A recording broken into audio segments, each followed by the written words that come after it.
Sábado novamente a todos os nossos irmãos.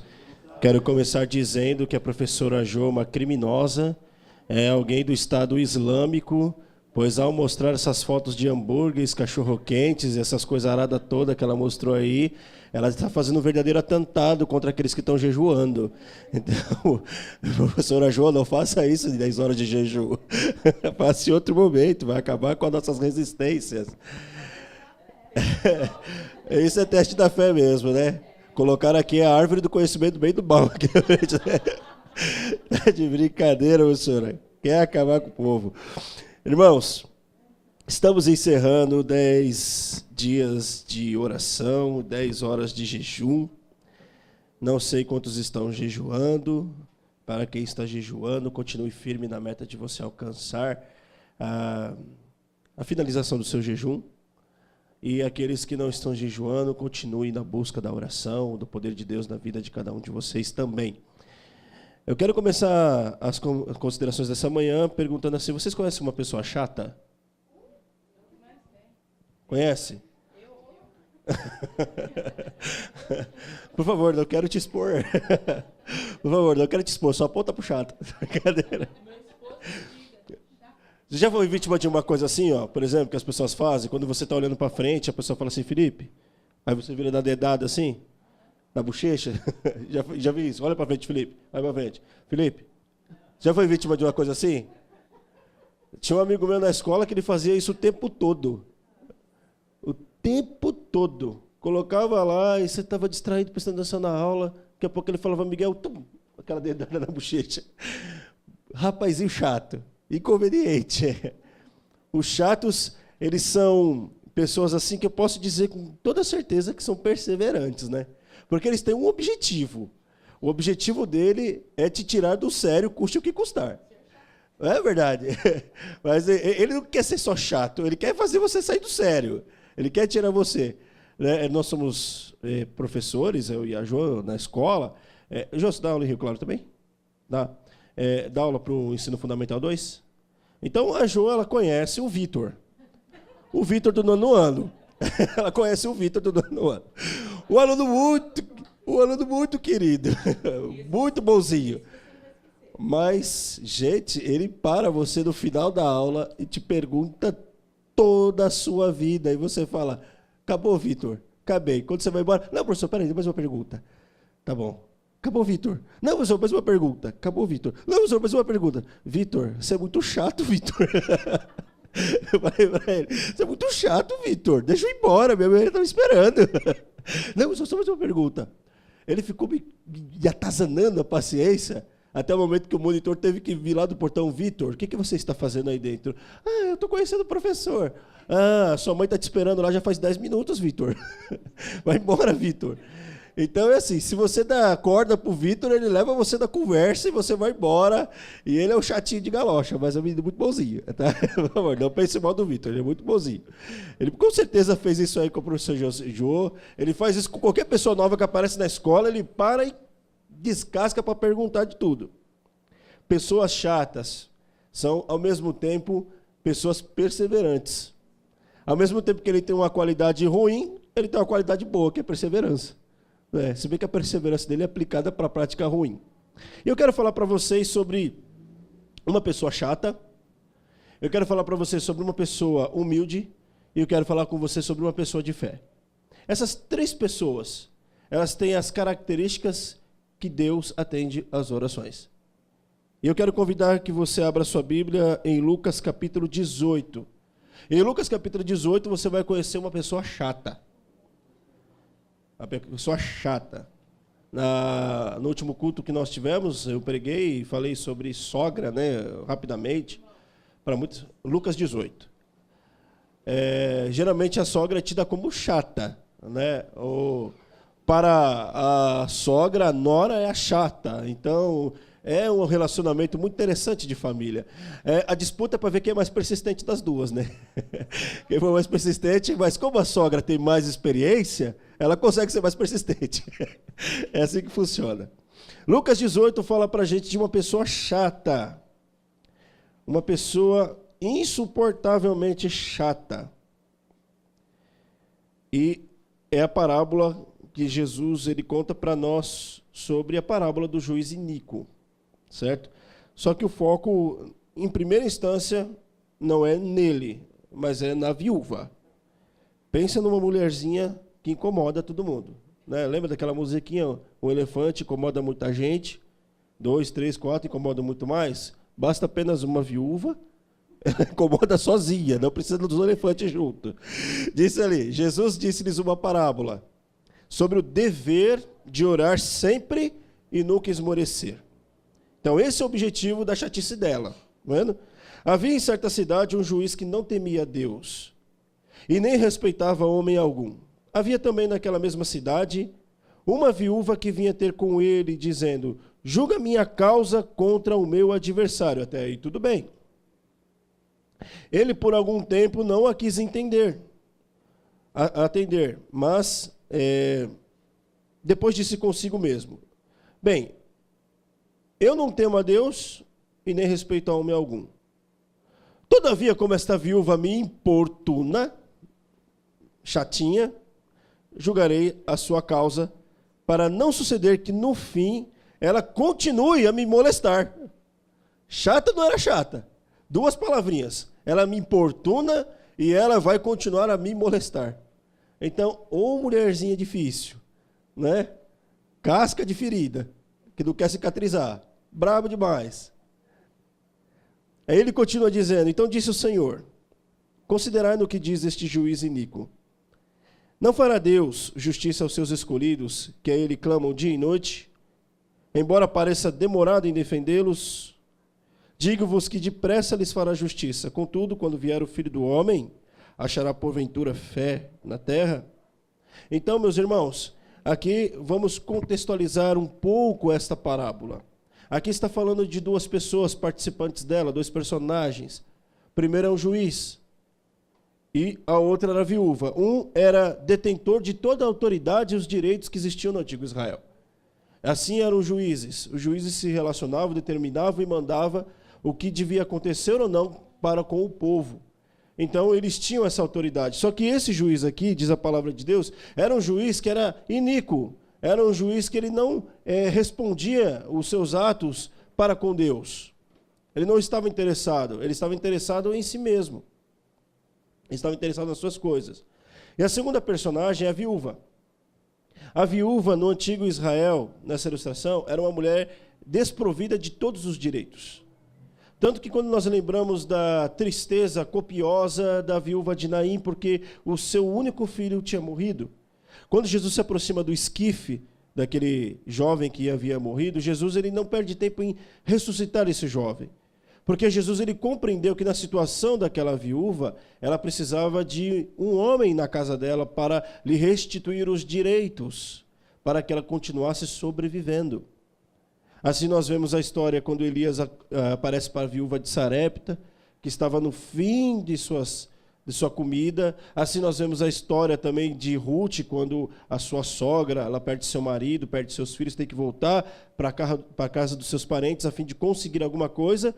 E nessa história da Ruth, ela meio que arma, né, meio que influencia o relacionamento de Ruth para com Boaz, para que a Ruth, viúva também, não ficasse desamparada. E Ruth, claro, pensando na sua sogra, já ajudou a sua sogra a ter a sua subsistência. Então, é claro na palavra de Deus que viúva, no Antigo Testamento, elas estariam fadadas ao esquecimento. Esquecimento dos seus direitos civis, esquecimento dos seus direitos sociais, ela ficaria a escanteio, à margem da situação. Então, essa senhora viúva, que ela estava nessa situação, ela tinha todos os motivos para que ela não se aproximasse de pessoas influentes. Ela ficasse resignada, ela ficasse escondida. Eu tenho vergonha, porque eu já sou rejeitada, então não vou ficar falando com essa gente para ser humilhada. Então ela já tinha essa postura. Olha a perseverança dessa senhora, a chatice dela. Se no normal não me chegaria uma pessoa de direito, mesmo sabendo que essa pessoa de direito é cristã e por aí afora, ela se chegou a uma pessoa que declaradamente dizia que só se importava com ela mesma. que era esse juiz iníquo. E foi nesse juiz iníquo que ela começou a ficar colocando dedinho dia e noite para que o seu direito fosse atendido. Isso nos mostra na parábola uma primeira parte importante da sua oração. Não sei pelo que você tem orado, mas você está persistindo nela? Você está dia e noite cutucando o céu para que o céu derrame para você o resultado da sua oração persistente? Mas será que ela está persistente? Será que você está incomodando? Mas você para e pensa assim, mas Deus sabe todas as coisas. Deus sabe o que eu estou passando. Eu não tenho necessidade de ficar falando toda hora para Deus essas coisas. Claro, Deus sabe todas as coisas. Mas Deus ele quer saber o quanto que essas coisas importam para você. O quanto que isso importa para você. Porque às vezes, é verdade? É o interesse. Qual é esse interesse nisso? A igreja hoje, meus irmãos, ela está vivendo num período que eu queria deixar bem claro aqui, sobretudo um pouco antes do que a Jo mostrou aqui na lição. Vocês estão no meio do grande conflito, meus irmãos. Nós estamos no meio de uma batalha chamada grande conflito. Vocês não podem esquecer que o nosso pano de fundo é esse. Ou seja, Satanás querendo nos destruir e Deus querendo nos salvar. É o pano de fundo que está acontecendo na nossa história. Então, meus irmãos, para que você consiga persistir no objetivo da tua salvação, você precisa entender esse grande conflito cósmico e sempre estar atento a uma situação específica. Você tem uma natureza pecaminosa. Essa sua natureza pecaminosa, ela quer simpatia com o inimigo. Mas ao mesmo tempo que você conheceu a verdade, você já está alimentando uma natureza espiritual. Que essa natureza espiritual, ela quer simpatia com Deus. Então, quando você busca Deus insistentemente, você enriquece a sua natureza espiritual e enfraquece a sua natureza carnal. O inimigo já não tem mais força para colocar seduções ou sedições no seu caminho. Por quê? Porque você está fortalecido no lado espiritual. Você orou, você ora, você é persistente, você está focado no resultado espiritual. Agora, quando você fala assim, Deus sabe todas as coisas, não preciso me esforçar, porque Deus sabe, uma hora Deus vai fazer, deixa a vida me levar, a vida leva eu, deixa Deus me levar do jeito que Ele quiser, sem eu ter uma conversa com Deus, o que vai acontecer? Você não ora, você não tem uma ligação ativa espiritualmente, Satanás ele começa a enganar você.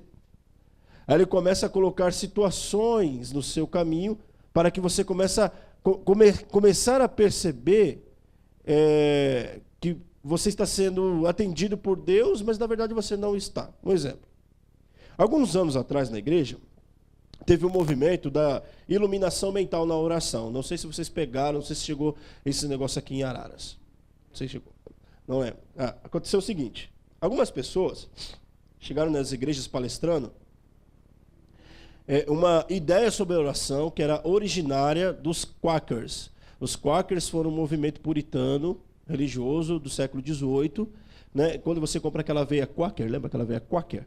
Não tem aquele camarada de chapéu preto, assim, desenho dele? Então, aquele homem lá é um Quaker. Ou seja, ele simboliza uma religião puritana. Aquele homem, é o estilo deles. Então, eles tinham uma oração muito própria de se fazer. E eles propagavam que o resultado do ouvir essa oração, ela causava uma iluminação mental em você.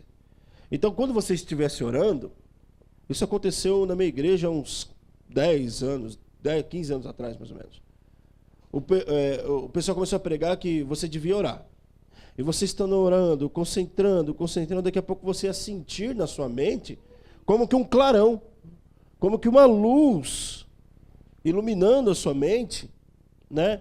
E ele estava dizendo que essa luz que estava se abrindo, esse clarão que estava se abrindo, era um processo de comunicação do Espírito Santo com você.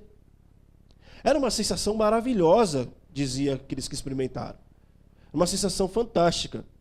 Aí um dia eu estava lendo um livro chamado O Engano da Nova Era. É um livro antigo da Casa Publicadora, Enganado pela Nova Era.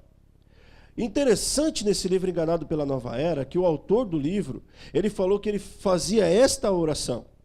Ele buscava esta iluminação espiritual acontecer na mente dele, e quando essa iluminação espiritual acontecia na mente dele, ele entendia que ele estava em comunicação com o Espírito Santo. E essa comunicação foi tão frequente que ele falou que um dia estava na cozinha da casa dele, ele estava orando, e quando ele abriu os olhos, Jesus estava na frente dele. Jesus estava na frente dele, conversando com ele, colocando a mão no ombro dele. Ele falou assim: eu claramente estava vendo Jesus na minha frente. Ele estava falando comigo. E ele começou a falar comigo sobre várias coisas. E essas coisas que Jesus falava para o autor do livro Enganados pela Nova Era, eram coisas que iam de encontro ao movimento Nova Era. Nesse mesmo momento, nesse mesmo instante, esse homem morava em Genebra, nessa época. Não, desculpa, ele estava na Califórnia quando isso aconteceu. Ele se mudou para Genebra, motivado pelo Jesus espiritual que apareceu na frente dele. E ele foi para Genebra, porque em Genebra, lá na Suíça, tem a sede dos maiores propagadores do movimento da Nova Era. A família deste homem, Loron Wade, não, desculpa, é o Wade também, é um nome esquisito. A família dele estava em oração intercessora por ele. Por quê? Ele cresceu na igreja. Ele se afastou e a família queria que ele voltasse. Então, a família dele estava no leste dos Estados Unidos, enquanto ele estava lá na Suíça. E nessa oração intercessora, diz ele que a experiência de iluminação, do clarão da oração começou a sumir. Ele não sabia por que estava sumindo, mas ele começou a ter como uma abstinência de drogas, porque ele queria ter aquela sensação de novo. Mas ele não sabia que aquela sensação estava sumindo, porque a família dele estava em oração intercessora por ele. E aquilo estava se acabando, sumindo. Até que um dia a família entrou em contato com ele entrou em contato com a família, se estabeleceram, se encontraram, contaram a experiência para ele do que estava acontecendo lá. Ao voltar para a Califórnia, ele se batizou, se formou pastor. Não sei se ele é vivo ainda, mas essa experiência aconteceu com ele. Satanás, ele tenta te enganar porque você não persiste na sua oração e você começa a ver misticismo e simbologia na sua oração em tudo quanto é parte. Você acha, minha oração aí. Então você quer ver duende, você quer ver gnomo, quer ver fadinha, você quer ver um monte de coisa, mas persistir na oração você não quer. E o objetivo é esse, persistir na oração. Deus ele não fala assim, olha, você vai orar, o raio vai passar na tua cabeça agora. Não, ele primeiro quer ver o que o irmão falou, o teu interesse no objetivo de alcançar essa oração persistente. Falando em oração persistente, eu queria colocar para vocês aqui algumas frases de algumas pessoas famosas, pelo menos 3 frases de pessoas famosas que alcançaram grandes resultados. E essas pessoas são conhecidas porque elas eram pessoas cristãs no seu caminho religioso, mas eles manifestavam essa força. Por exemplo, Jim Watkins, ele é um americano, e ele escreveu bem interessantemente isso. O rio corta a rocha, não por causa de sua força, mas por causa de sua persistência, né? Água mole, pedra dura, tanto bate até que fura. Ou seja, ele colocou de uma forma mais bonita o texto, mas é isso mesmo. Quantos aqui já viram uma pedra furada por gota d'água? Eu já vi. E fura mesmo. A gota d'água fura mesmo. Ela fura mesmo. Uma tortura que existia na Segunda Guerra, feita pelos chineses, era colocar um homem amarrado embaixo de uma goteira. Ele deixava o homem lá, por dias, semanas. Daqui a pouco aquela goteira, que era só um ping-ping, parecia um verdadeiro ribombar de um trovão na mente da pessoa. Até o ponto que ela não aguentava mais, revelava todos os planos que os chineses gostariam de saber. Outra pessoa que falou sobre a persistência, ele falou dessa forma: ando devagar, mas nunca ando para trás. Quem falou isso foi Abraham Lincoln, o mais famoso presidente dos Estados Unidos. Abraham Lincoln também, ele era religioso, ele não abdicou de sua fé, e ele tinha suas limitações. Ele era um homem limitado. Quem conhece a história de Abraham Lincoln vai ver isso. Ele era bem limitado de aparência, ele era limitado no seu linguajar, ele era bem limitado, ele era bem caipirão mesmo. Colocaram aquele baita caipirão do fundo da roça, lá do interior, para governar a maior nação do mundo. E foi o melhor governo quanto teve, né? Então ele fala assim: ando devagar, mas nunca vou para trás. E outro que a minha esposa, ela gosta bastante da leitura dos livros desse homem, Ele fala assim: a maior parte das coisas importantes no mundo foram realizadas por pessoas que continuaram tentando quando parecia não haver esperança de modo algum. O nome desse homem é Dale Carnegie. Dale Carnegie tem seus livros de autoajuda, motivação, mais. E esse homem, ele escreveu que pessoas que pareciam não haver esperança de modo algum, e quando ele falou isso, ele estava falando dele mesmo. Interessantemente que ele volta os olhos para essa viúva. Pessoas que pareciam não ter esperanças de modo algum. Isso me leva um pouco ao passado. Me leva um pouco à minha história pessoal. Quando o meu pai morreu, quando eu tinha 12 anos de idade, né, e meu irmão, um ano mais velho, minha irmã mais nova, deixando com uma mãe semi-analfabeta para cuidar de 3 filhos. Na cidade de São Vicente, uma mãe rejeitada pelos seus familiares, né? Minha mãe sempre foi cristã, ela foi rejeitada por, sei lá, incompatibilidade de gênero entre a família, não sei o que acontece com a família da minha mãe. E minha mãe, ela teve a obrigação de criar a mim e meus 3 irmãos sozinha. E minha mãe, ela foi uma senhora persistente. Ela foi a viúva chata. Ela foi lá na escola adventista.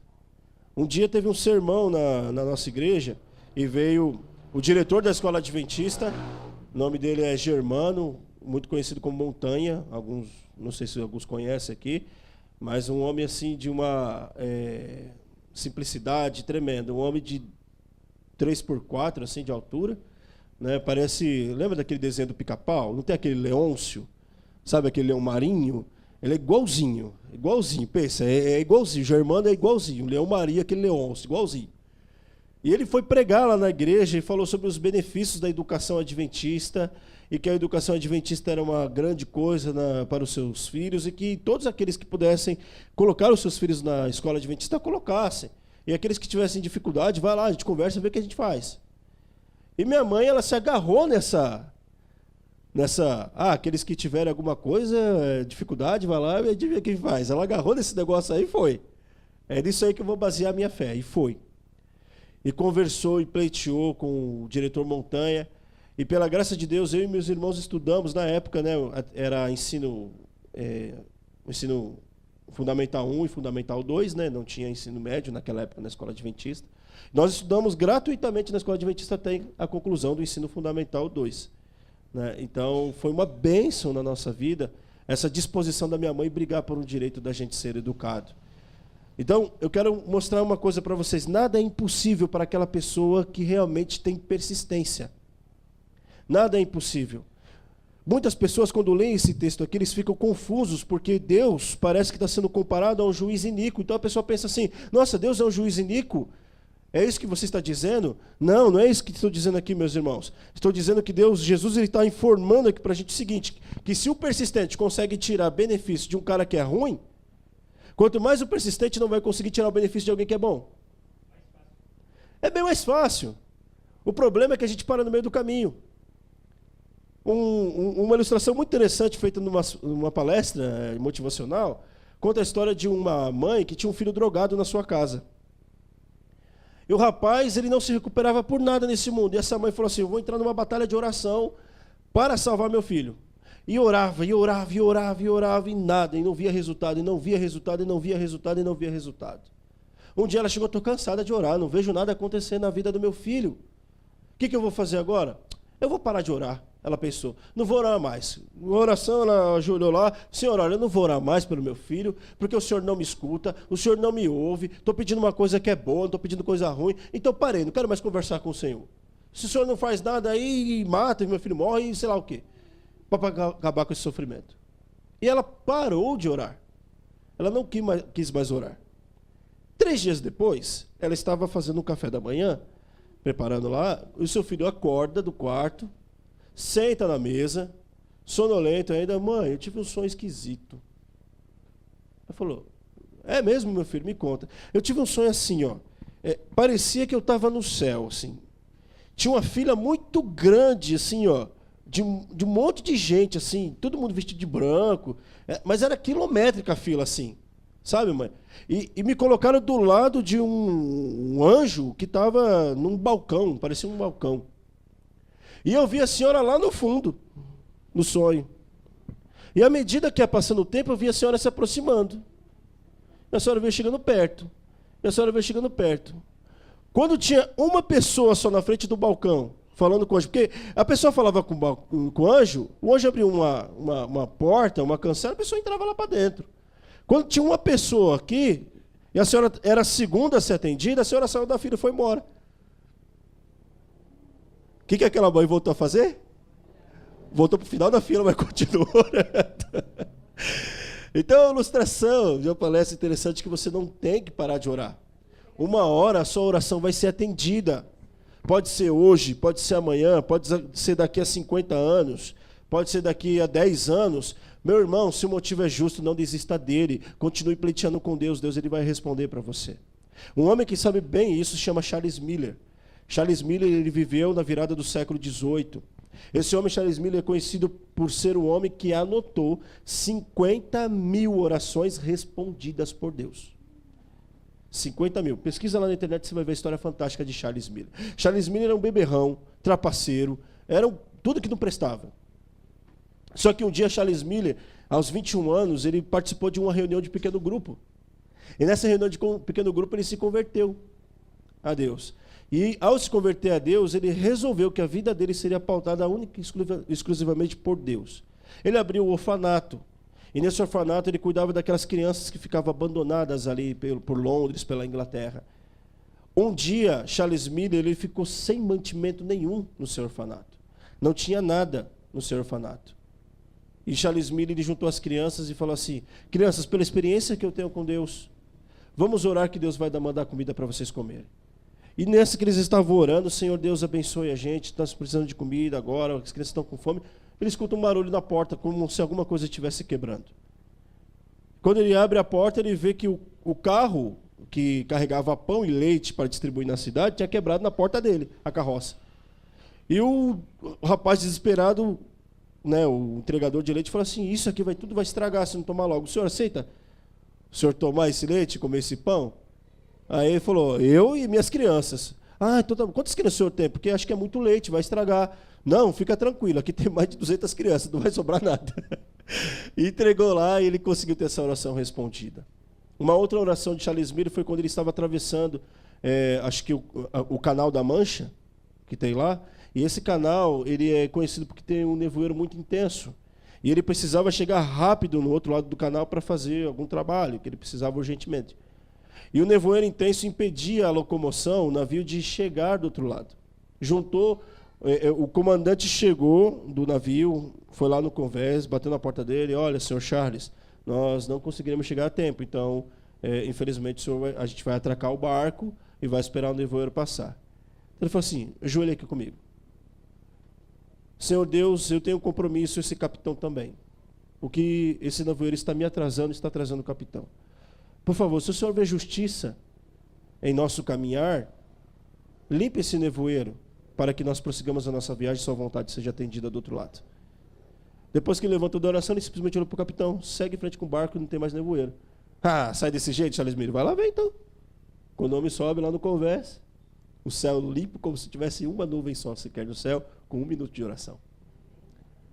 É isso que a oração perseverante pode fazer por você. Outra característica da oração que eu quero entrar com vocês aqui é que começa no versículo 9. No versículo 9, nós temos um texto assim dramático, ao mesmo tempo lindo da palavra de Deus. Propôs também esta parábola a alguns que confiavam em si mesmos por se considerarem justos e desprezavam os outros. 2 homens subiram ao templo com o propósito de orar, um fariseu e outro publicano. O fariseu, em pé, orava para si mesmo, desta forma: ó Deus, graças te dou porque não sou como os demais homens, roubadores, injustos e adúlteros, nem ainda como este publicano. Jejuo 2 vezes por semana e dou o dízimo de tudo quanto ganho. O publicano, estando em pé, longe, não ousava nem ainda levantar os olhos ao céu, mas batia no peito, dizendo: ó Deus, sê propício a mim, pecador. Digo-vos que este desceu justificado para a sua casa e não aquele. Porque todo o que se exalta será humilhado, mas o que se humilha será exaltado. Assim é a regra no reino de Deus. É muito bom você jejuar, é muito bom você devolver o seu dízimo, é muito bom você não ser um adúltero, nem você ser um injurioso. É muito bom você ter todas essas características. Mas, irmãos, por mais que você pense que isso está contando pontinho para você no céu, se a sua oração não for, Senhor, tenha misericórdia de mim que sou pecador, você orou para você mesmo. Você orou em vão. Então, isso é uma coisa que eu tento falar para os meus irmãos adventistas onde eu vou, porque há uma necessidade tão grande de você se auto-identificar como um santo aqui na Terra, que você começa a colocar colunas no caminho, no seu caminho e no caminho de outras pessoas. E quando, na verdade, são colunas que são feitas de areia, que vão se ruir. Você pensa assim, olha só, eu vou me dedicar a ser vegetariano. Amém, parabéns, a sua saúde agradece, você vai ser uma pessoa muito mais feliz, você vai se livrar de bastante enfermidade, vai ser uma bênção na sua vida, você vai ter um raciocínio claro, vai ter um raciocínio rápido, você vai ter uma percepção mais aguçada das coisas, vai ser muito bom. Parabéns. Até aí tudo bem. Mas a partir do momento em que acontecem situações que você fala assim, ó, mas aquele irmão ali não dá porque ele come carne. Aí já mudou, o teu vegetarianismo já caiu por terra. Eu tinha uma experiência de comportagem, e nessa experiência de comportagem, na palestra é assim, você ora a Deus, você pede que Deus te ajude, você vende os livros. Se você não vende os livros, parte para outra, vai lá. E aconteceu o fato de que um palestrante, ele não estava indo tão bem vendendo seus livros. E uma moça na comportagem chegou e falou assim, ele não vende bem porque não come carne, porque come carne. Aí eu pensei, puxa vida, como ela consegue aplicar uma situação dessa a esse tipo de coisa? O rapaz era responsável, tinha uma boa palestra, não vendia bem porque não estava vendendo bem. Não acontece, ou a mão do inimigo não querendo deixar vender, ou talvez ele não pegou o veio do público. Não acontece essas coisas, é normal. Mas aí falar que era porque ele comia carne e não estava vendendo bem, então ela virou uma farisaica, esse fariseu que está aqui. Então ela estava se auto-justificando. Então o que mostra para a gente que a humildade, e se você falar assim, por favor, uma lição de casa, se você bater no peito e você falar que você é humilde, você não é, viu? Porque a humildade as pessoas colocam sobre você, não é você que pega esse título para você, não. Então eu estava procurando algumas fases de humildade, aí algumas pessoas escrevem assim, a minha maior qualidade é a humildade. Gente, você é presunçoso você falar que você é humilde, não é verdade? Não tem como você falar que você é humilde. A humildade é colocada sobre você. Vocês conhecem El Pepe Mujica? Já ouviu falar de El Pepe Mujica? Ou José Mujica, já ouviu falar? Quem é José Mujica, sabe? Ele é um presidente. Ele é o presidente do Uruguai. José Mujica. José Mujica tem mais ou menos 77 anos de idade hoje. José Mujica. Ele se veste que nem a moda gaúcha, assim, ele parece um gaúcho, né, José Mujica. José Mujica, ele foi eleito o presidente mais pobre do mundo. Na verdade, deveriam colocar o presidente mais humilde do mundo. Dilma Rousseff, ela recebe uns rendimentos que chegam aos 30 mil reais por mês, mais ou menos, para dirigir a nossa nação. Os rendimentos de Dilma Rousseff. José Mujica, ele recebe o equivalente a 12.500 reais como salário para ser presidente do Uruguai. Desses 12.500 reais, ele separa 90%. Aí você pensa, uau, ele dá de dízimo? Legal, né? Não, ele separa 90%, ele vive com 10 para ele, e 90% ele dedica a obras assistenciais no Uruguai. José Mujica, ele pega 90% do seu salário e aplica. E perguntaram para ele, por que você faz isso? Ele falou, porque eu e minha esposa só precisamos desse valor para que a gente possa viver. Não preciso de mais que isso. Agradeço o governo que me dá tanto, mas eu pego esse tanto e distribuo para aquelas pessoas que estão em dificuldades no meu país. José Mujica, ele não tem grandes propriedades. O carro mais caro de José Mujica é um Fusca de 1970, que é avaliado mais ou menos em R$1.000. Se você dá R$1.000, ele vende o carro para você. É o carro mais caro que ele tem, José Mujica, para não dizer o único. Ele tem uma cadelinha que ele cuida, uma cadelinha perneta. A cadelinha perdeu a perna, ele achou a cadelinha na rua, levou para casa, cuidou, alimentou, cuida dela, numa chacrazinha que ele que só tem aquela chacarazinha. Não é muita coisa. O detalhe de José Mujica que me chama a atenção é o seguinte: José Mujica é ateu. Ele não acredita em Deus. Mas eu garanto para vocês que um homem com uma atitude altruísta e humilde como a de José Mujica, seria ajoelhar e pedir algo para Deus, Deus vai fazer por ele. Eu acredito. Porque José Mujica, não sei o que levou ele a esse ateísmo, mas o coração dele é um coração que Deus quer ver no seu povo. É um coração que quer ser implantado no seu povo. A sua oração vai ser ouvida quando você tiver esse coração. Humildade é o segundo aspecto da sua oração. E agora eu quero finalizar com o terceiro aspecto, que está em João capítulo 17.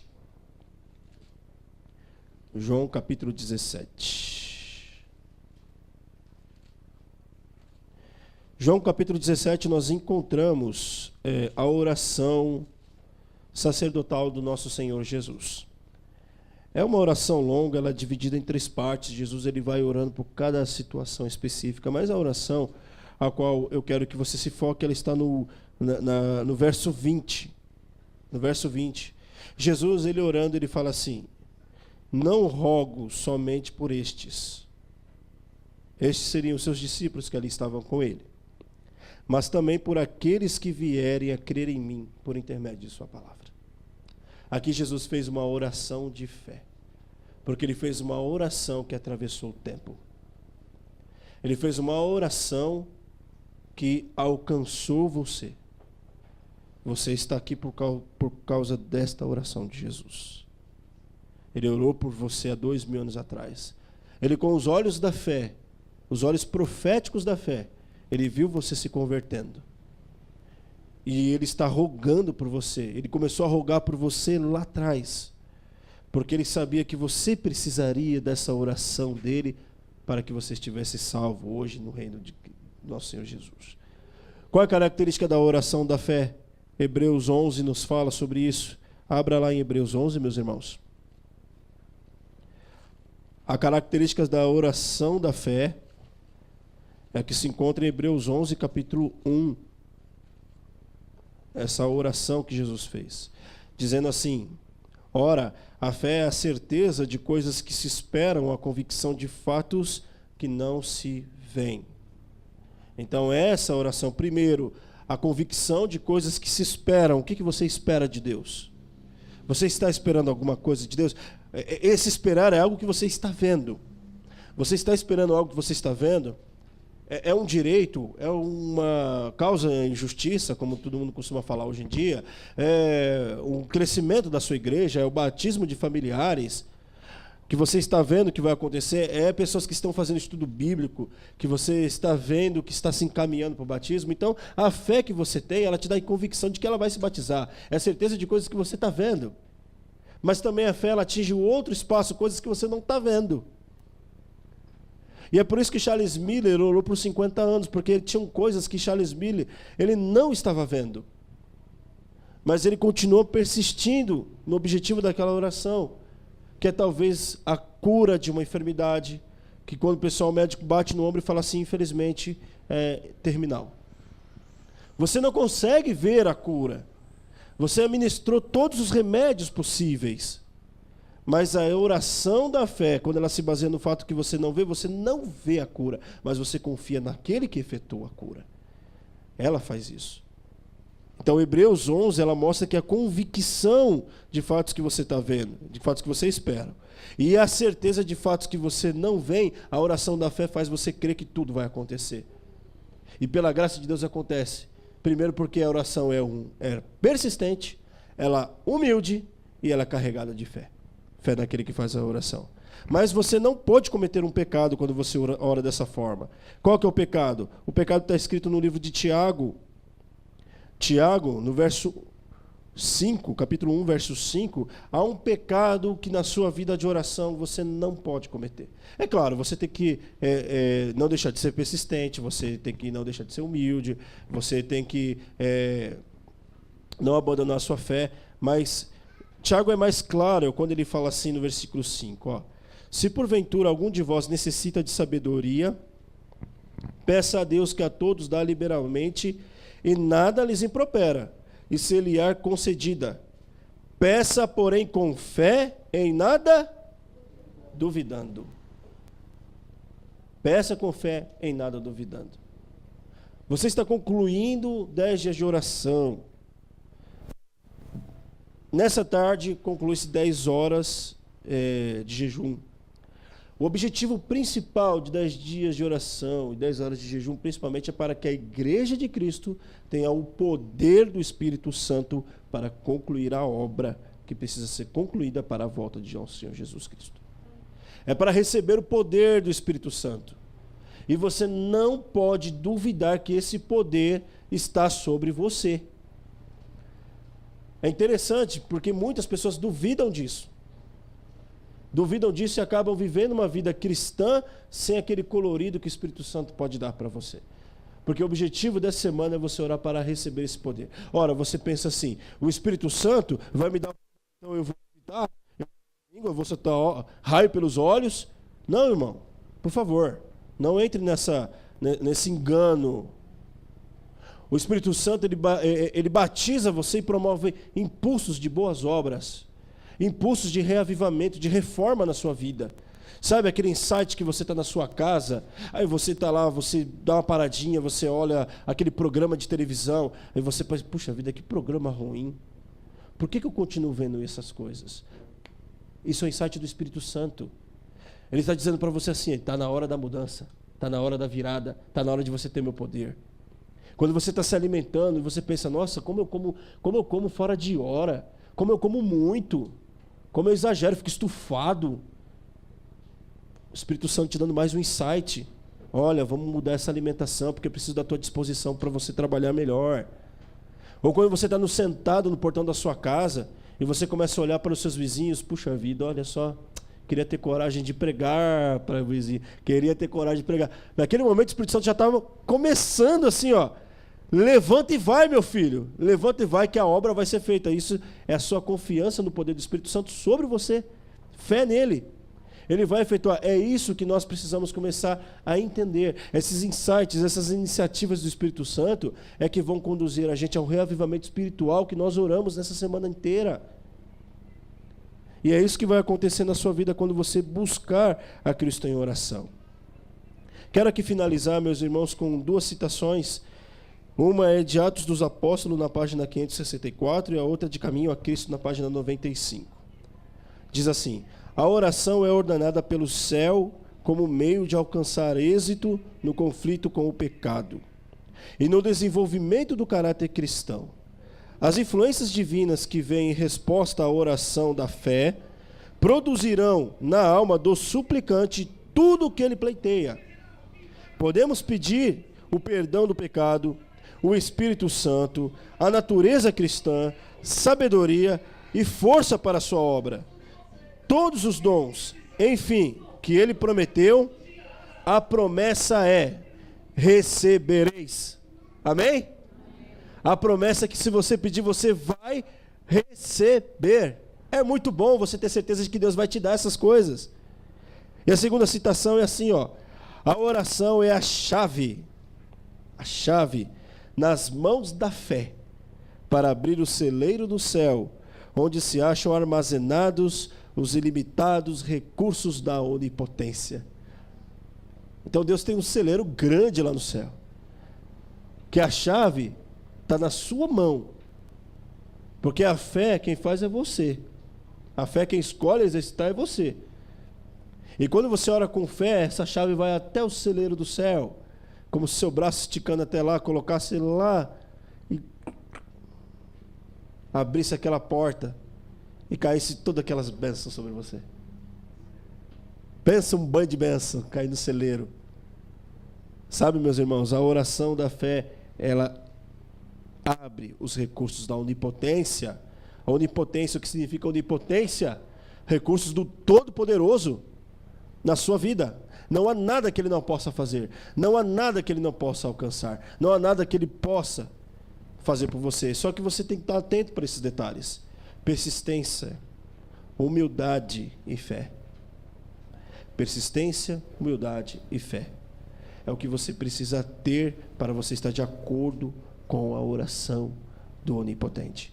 Quando você orar, quando você for pedir o seu pedido a Deus, tenha certeza se o seu pedido está feito com o espírito certo, com a postura correta. Deus, ele está pronto para atender, mas ele primeiramente quer transformar você. Ele primeiramente quer melhorar você. Deus, ele te salva, mas te salva para que você salve outros. Então ele precisa primeiro construir você, reconstruir você, para que depois você comece uma vida bela, salvando outras pessoas para confiar no Onipotente. Pergunta que eu faço essa manhã é a seguinte: quantos aqui gostariam de ter uma vida significativa de oração? Quantos aqui querem buscar a Deus em oração de verdade? Irmão, que Deus abençoe você nessa manhã. Que você comece uma nova história com Deus que está só esperando para você cutucar a porta do celeiro dele para abrir as bênçãos, porque as bênçãos irão ocorrer. Entregue-se a Deus em oração, entregue-se a Deus em jejum, entregue-se a Deus em humildade, persistência e fé, que Deus ele vai ouvir você. Amém.